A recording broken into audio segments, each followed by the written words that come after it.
Welcome to the Hawkeye Sidekick podcast. And you're very welcome back to the Hawkeye Sidekick Rugby podcast. This is our weekly rugby review. I'm joined as ever by Liam O'Brien to review the Guinness Six Nations Round 4 action. We'll also look at URC Roundup with Munster, Leinster and Ulster in action. Ireland 20 sensation against England, and also a big shout out to Spain, who advanced to the Rugby World Cup 2023. Liam, how are things? Mighty Mark, we beat the English. That's always a great celebration. And the rest of the game was pretty good as well. I tell you what, for the week that's in it, 32, the magic 32, it's always good.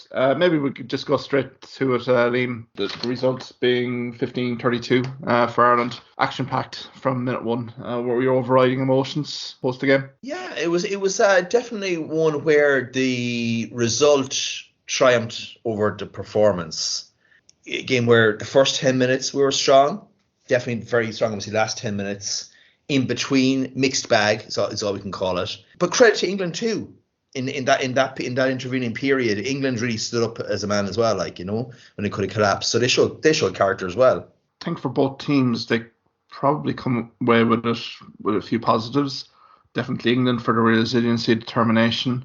Let's get straight to it, Liam. The Ewell's red card. Any argument really? It was head to head. No arguments whatsoever. I mean, you'd often have some mitigating circumstances. There was absolutely none in this scenario. And of course, we lost James Ryan as well. So that was probably a bit of a blow for us as well. We played so well in that opening period there. Beautiful try from James Lowe. And then, of course, we had the Keelan Doris disallowed try when how far back do you go to review the try? Really, 15 moves away, the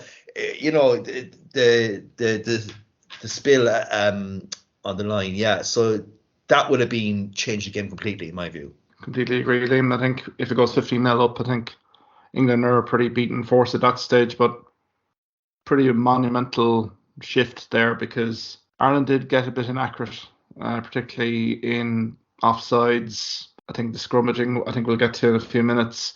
Even just, game decisions. I mean, the ring rose kick, all well and good. He had Lowe outside him, who could have made another 25, 30 metres. He kicks.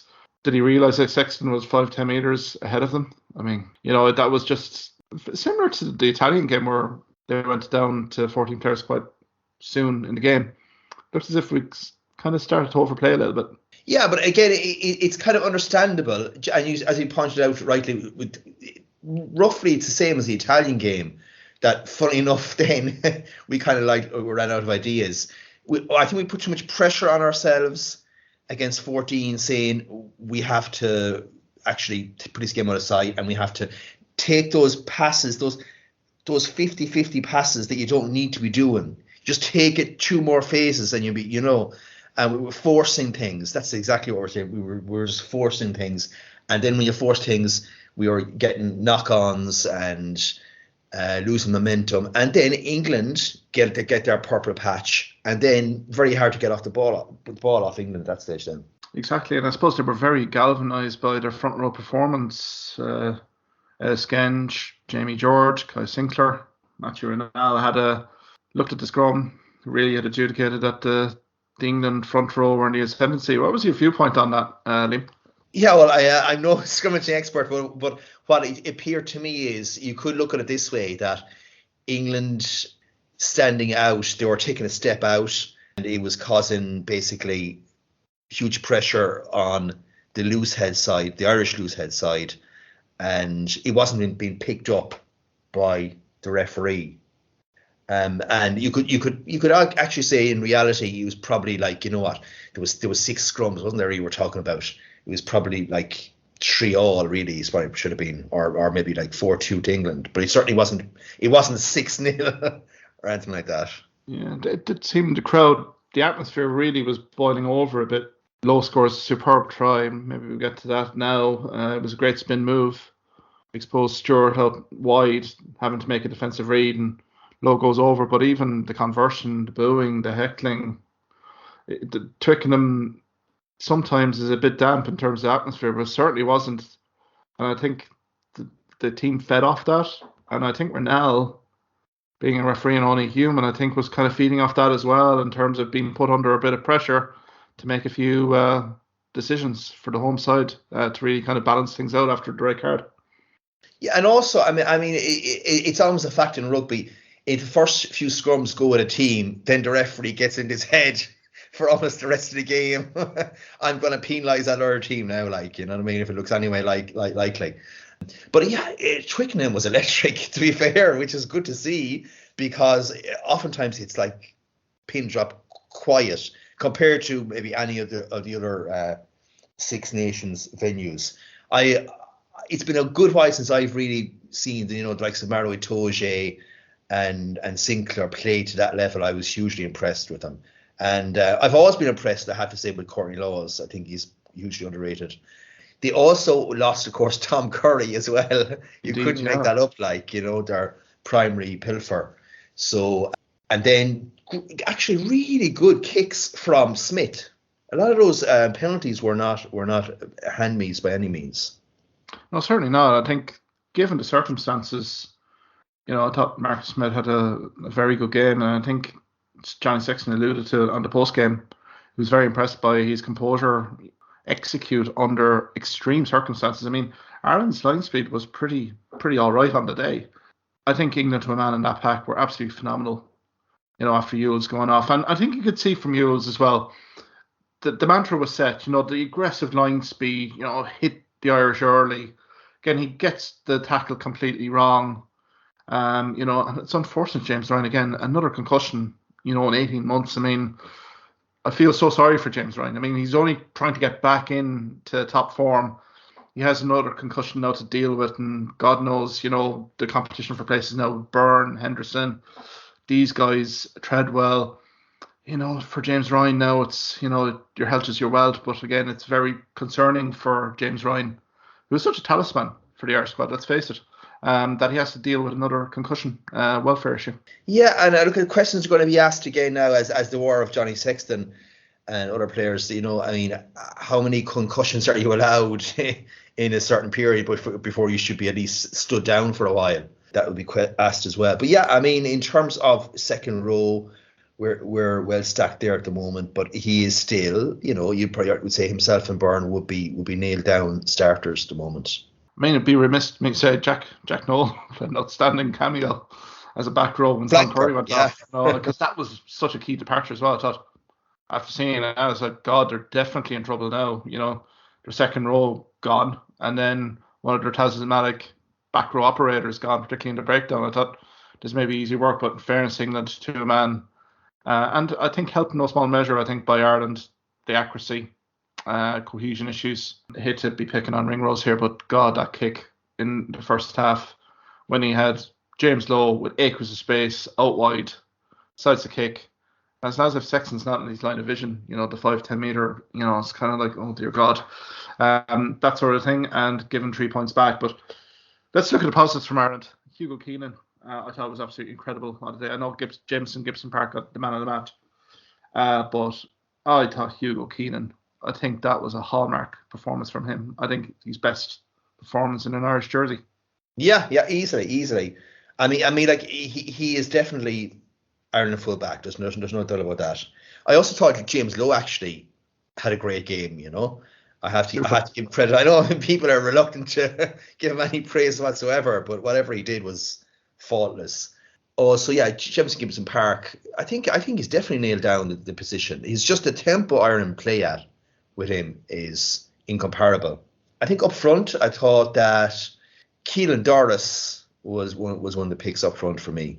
He's phenomenal ball carrier. Decision making in terms of his running lines, is just nothing short and sensational. And if this was a New Zealander right now, he'd be lauded at the ends of the earth.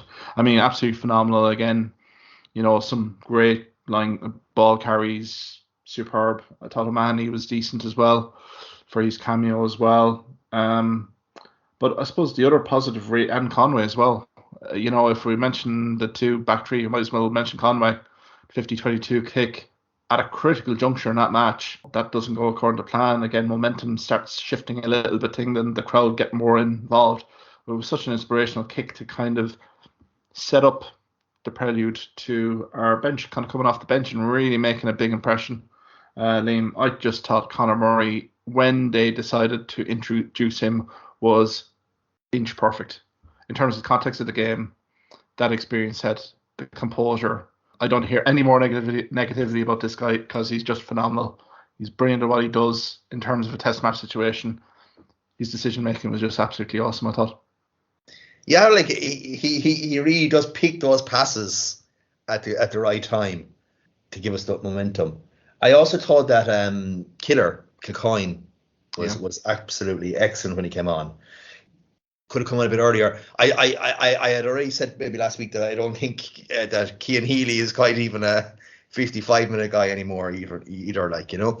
But clearly, he improved things in open play and in the scrum. And Finlay Bealham, like, wow, what a performance, and what a try to cap it, like, you know, because he had an awful lot of work to do there as well. And of course, the story afterwards of not seeing his family for literally 2 years, and that was the first time he saw them, was quite emotional for him as well.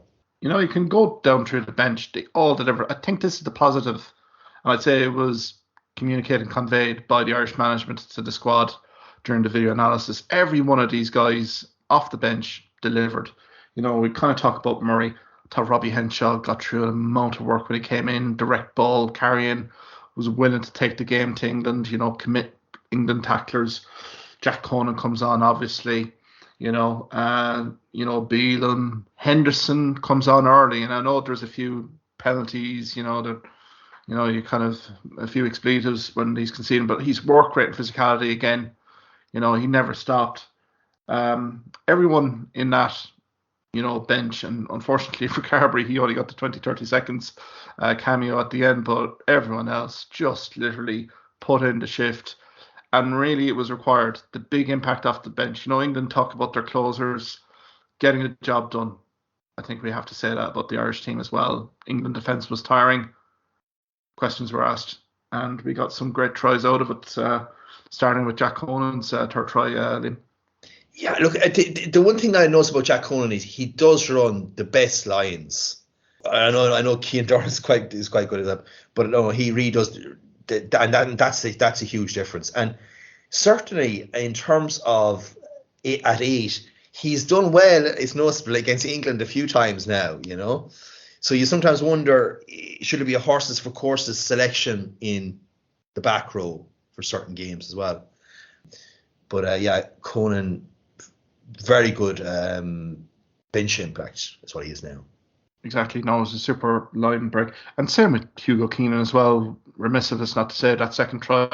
It's great thinking of Jameson Gibson Park as well to identify the space. But if you see Hugo Keenan, like, he's already running, like, you know, I mean, the vision, the attacking line, Jamie George's not getting there. And it was just an incredible score, I thought, you know, at a vital juncture. But then we can get to Finlay Bealham's try as well. Pack now getting the momentum. Really, the Conan third try really did break the resolve of England. And Finlay Bealham had an awful lot to do there on that ball carry to get across. But I thought it was very good work from the pack to really secure that bonus point for Ireland. Yeah, they real great drives, of course, beforehand. That's all that makes it. Bealham, yeah, for a guy doesn't look quite huge, he certainly had quite enough power going in his game there. No, I think he's very underestimated in terms of that. I mean, he's highly regarded Connacht rugby setup and family here. And I'm delighted to have seen him on the try. As you say, the pictures of him and his family were very emotional. And it's great for him. And I suppose from an Andy Farrell perspective, I mean, his cameo, it could kind of lend itself to more extended minutes against Scotland, particularly at the weekend. But I thought it was a great, you know, I mean, 32 points, 8 Twickenham. I mean, you can kind of critique.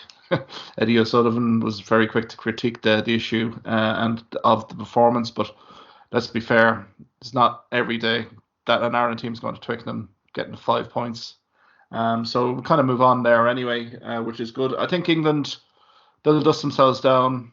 I think there is the passion, the old England, the passion, the determination, the physicality. It's all there. But I think from an attacking side of things, very hard to gauge them, given that they were playing with 14 players for effectively the full match. But it'll be interesting to see how they get on next weekend in Paris. But I suppose, Liam, we could maybe kind of look at Scotland. They went to Rome, won 32-22 in a pretty open match, I would say. I mean, the stats here, Italy missed 40 tackles and Scotland 29. I think it really kind of sets the context in terms of how wide open this match actually was. Yeah, and I feel, until Scotland just was that third key try from Harris. I mean the game was in the melting pot, definitely. Italy, it clearly was an opportunity for Italy to get a win. But after the Scotland third try, really, it was all over, and Italy got a few 2 tries at the end to put a bit of gloss on it. But Scotland, yeah, they're struggling, I would say, at the moment now, and as to what kind of game that they want to play. Because for all of Italy's endeavours, particularly in the first 30 minutes, again, it's the unforced errors, Brayley, the scrum half. You'd have nightmares about that floaty pass that he basically tries to pass to an Italian, 10 metres out, gets intercepted. I mean, even the first try, there's a one-on-one on the sideline, tackling missed. So there was kind of self-inflicted wounds, but I think Scotland did show, though, Liam, ahead of the weekend, if you do give them time, if you do give them space, they will definitely punish you. And I thought Harris particularly was very opportunistic in these 2 tries, first one on the 22nd minute and the one on 37, and Sam Johnson as well. But they're well capable, they're good ball players, but I think Ireland will be duly warned there, particularly with Darcy Graham and Stuart Hogg.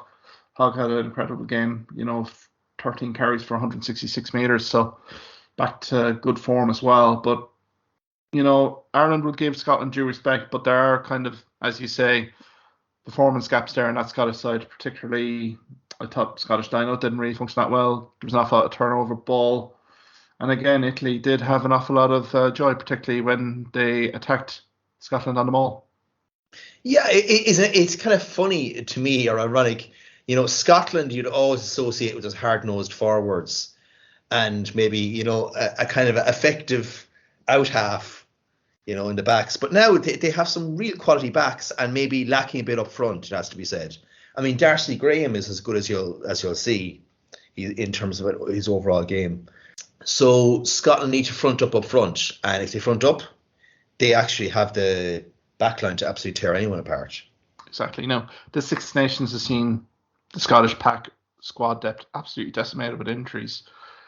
There was more call-ups, again, with uncapped pack reserves. But, I mean, to be perfectly honest, Hamish Watson coming back into the side could not be underestimated. Last Saturday, I thought he was superb, just in terms of his general work rate and around the fringes, I thought, and ruck area. I thought he was, an added bonus and phenomenal talent. And Ireland will have to keep an eye on him, but there is scope there. I mean, Scotland do come into the Aviva Stadium with pretty much no pressure on them to perform, so it'll be really down to Ireland to really deliver a performance. But again, it'll be very interesting just to see the pack battle. Liam, just in terms of the Irish front five, do you think that there will be any selection changes from the front five that started against England last Saturday? Look, I think that Kilcoyne will probably come in. Yeah, they'll probably give Killer a start at loosehead. What I would actually have done is I would have actually maybe started Beelum at tight head, because at a certain point you have to give him a chance as well. And then in terms of the back row, you could see Doris onto back at 6 and Conan at 8, Henshaw into centre. Yeah, because I think the production of the Ireland 3/4, even against 14 players, was pretty minimal.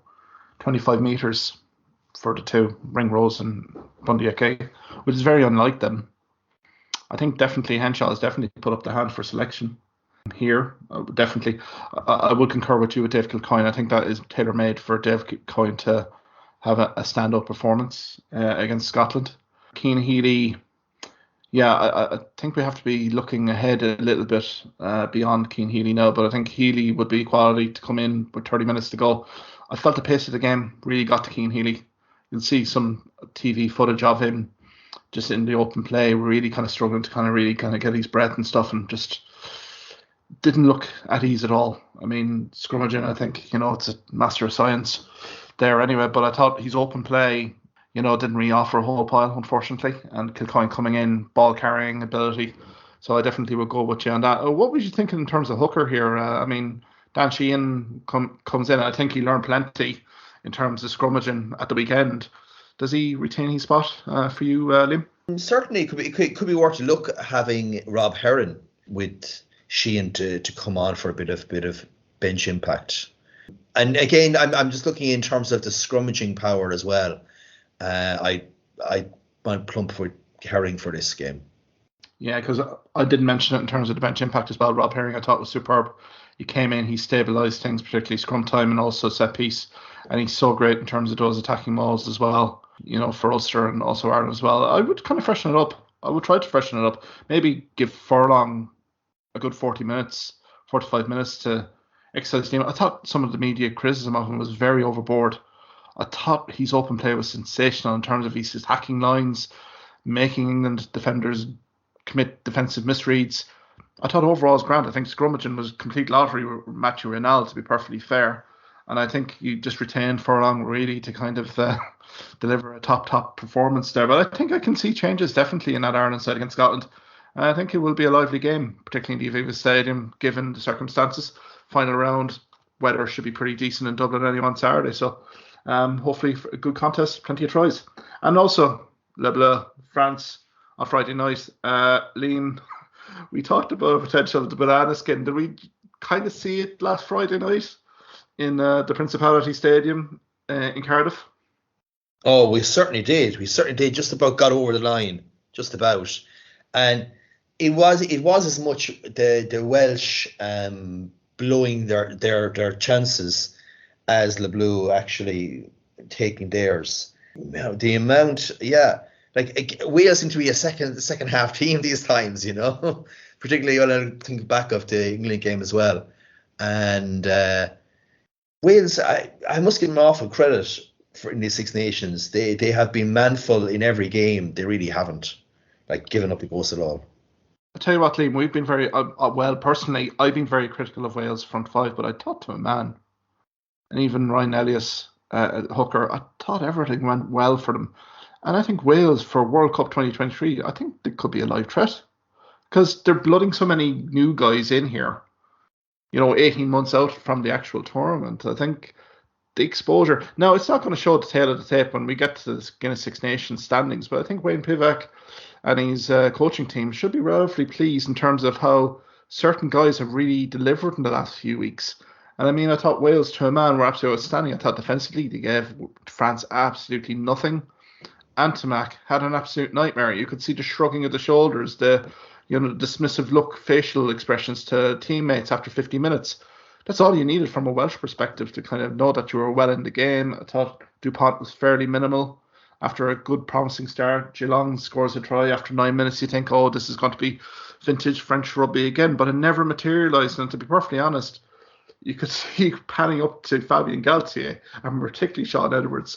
The performance was so nervy, and even the coaching staff, you could sense it from, let's say, minute 30 on. They got out of jail, I thought, particularly the Jonathan Davis opportunity, with about 10 minutes left. I think he doesn't score the try, but if he holds on to it, I think there's phase play there that will definitely get a try. And I don't know if France would have gotten back into the game. Yeah, no, I don't think so. I think that would have been it. And in the last few years, it's happened that France have come out and played very well against Wales at the start, and then just Wales have owned the ball for the rest of the game. So that seems to be the pattern of these games. And yeah, I mean, it was a chance blown in the end, it has to be said, for Wales to win that game big time. And were they ever not going to stand up, in front of that crowd? Exactly. I thought Bigger as well. Dan Bigger was absolutely outstanding in open play, particularly kicking. His kicking game is just phenomenal. A few 50-22s and, orchestrating well. I thought Hardy coming on for poor Thomas Williams. I mean, that was a shuddering tackle, and him trying to get up was just it was, really kind of horrible to watch. Hopefully he's recovering. But I thought Hardy as well at 9, really good. Again, I still think there's a place for Reece Webb in that Welsh squad come 2023. So I think the squad depth, we talked about squad depth here, Liam, particularly in countries going into a World Cup. I think Wales have certainly ticked the box in terms of that. They've tried out an awful lot of new guys. And I think for the most of them, I think they have a test match career after the Six Nations tournament. And they will be building in the summer series and in November in another Six Nations. I think given the draw that they're in, Wales could be quietly confident to get into a semi-final again. Oh yeah, I mean the group they got, absolutely. Like of all the Six Nations sides, they very well could possibly top that group again. I've absolutely no doubt about Wales can do that. And I said it's almost if they didn't sacrifice the Six Nations. It's just that they literally had so much kind of guys injured that they were forced to play these guys, and it worked out that they stood up, and they're in terms of building before the World Cup, they're in one of the strongest positions now of the Six Nations sides. Yeah. And I mean, it'd be remiss of us to say Toby Faletau, world class. Incredible again at the weekend. He's carries 14 carries for 63 metres. I think he's worked great. He's along with Doris, these guys are just at top of their game. I mean, for Faletau to be so long out of the game, Test match rugby, and to deliver these performances, it just shows the talent of the guy. I think, Wales are well, suited. I think, the likes of Tipperick may come back in. Alan Jones, I think, is muted to come back in against Italy in round 5. But yeah, all good. But I think for France, for me personally, I think we saw a leader emerge from the pack, and that was Jaminet, the full-back. I thought when others around him were shrugging shoulders and not really doing what they should have been doing, Jaminet literally provided an awful lot of the best parts for the French performance. And I think he really established himself as the full-back. I think he's one of the leaders in that team after that. I mean, 10 carries, 74 metres. I mean, pivotal on the penalties, whatever. But he really did grow in stature when others literally around him failed. Yeah. The other backline players, the other star names that have been stars up to now, just were incredibly quiet. And yeah, I mean, in terms of the backline, he's definitely the man to look towards. And he's such a quality kicker as well. Oh, absolutely. Outstanding boot on him. I mean, there were some lengthy touch finders as well to really ease pressure on France. Now, France defensively, I thought was decent. They had to be. I mean, given that their attacking play was non-existent on Friday night, I think Sean Edwards probably should be happy on that. But I think on other aspects, it just was a nervy performance. I think the enormity of what this team could achieve, particularly in round 5, I think got to an awful lot of players. And maybe this is the reality check that this French team needed going into at home to Paris. Like, the Parisian crowd will not be looking for a performance of this nature. They will want France to be on the front foot. So I think to get this out of their systems in the context of the World Cup 2023, this is a team that's harbouring ambitions to win the World Cup. This was a banana skin. This was a nervy cup final knockout match. Certain players didn't react well. So I think it'll be very interesting to see in the final round of the Six Nations to see that mentality, see if England do impress early. Will heads go down? Will there be body language issues? We'll see. It will remain to be seen. Liam, let's go to round 5 anyway. Maybe some quick predictions from yourself. I mean, it's been an outstanding tournament for a whole host of reasons, but let's kind of review the fixtures on tap. Wales, Italy. Okay, so Wales, Italy. I mean, this is traditionally the game for Italy where they just get absolutely hammered out the gate. Their legs are gone at that stage. So we can take that as pretty much a given. So yeah, it'll be interesting to see, as you said, in terms of the old stagers come back as well for Wales for that final game. You'd have to go with maybe about plus 30 points win. Yeah, we haven't compared pace notes here, ladies and gentlemen. I have Wales by 30 points as well. I think it's going to be a big tough ask here for Italy. We've seen some progression, but ultimately it's the same. It's literally the same undoings again. The unforced errors at vital times really did bear its head, literally against Scotland. So yeah, Wales by 30. Let's move swiftly on to Ireland v Scotland. Liam, how do you see this game going? Yeah, I mean, look, it certainly is going to be tight for a lot of the game. First 60 minutes, I don't think there's going to be too much in it as well. I think Ireland should be able to pull away in the end, even with bench impact. I would give us something like 15 points to win in the end. I think this might be a wide open game, Liam. I think one of these games will be a very high scoring game, and I think this might be the one, particularly if the weather conditions in Dublin do allow it, because Scotland will come in, and I think their best form of defence is attack. Try to get Finn Russell Hogg into the game as much as you can. That implies creating the attacking width, which has its own risks. Hopefully Ireland don't play the occasion. Let's play the fixture out in a professional manner, build our phases, be accurate, precision-wise in terms of our pack and our attacking play. I see Ireland winning bonus point, I think by 10 to 15 points, but I think it could be a very high-scoring game. Something like a 42-28 game. Not if the round's a possibility. I just think the two sides could literally go toe for toe for a while, and then Ireland's squad depth, particularly off the bench, being decisive. But I think that's the game that I'm looking forward to the most, I think, because I think Scotland have incredible ball players if they're given time. And, you know, Russell, Mercurial at 10, Hogg 15. You'll have Harris there as a very experienced centre. I think it's all, and Hamish Watson as well, Bradbury. You know, it's a good side. So, I mean, they deserve to respect Scotland here. And, you know, I always say Ireland and Scotland, they're very close rivals.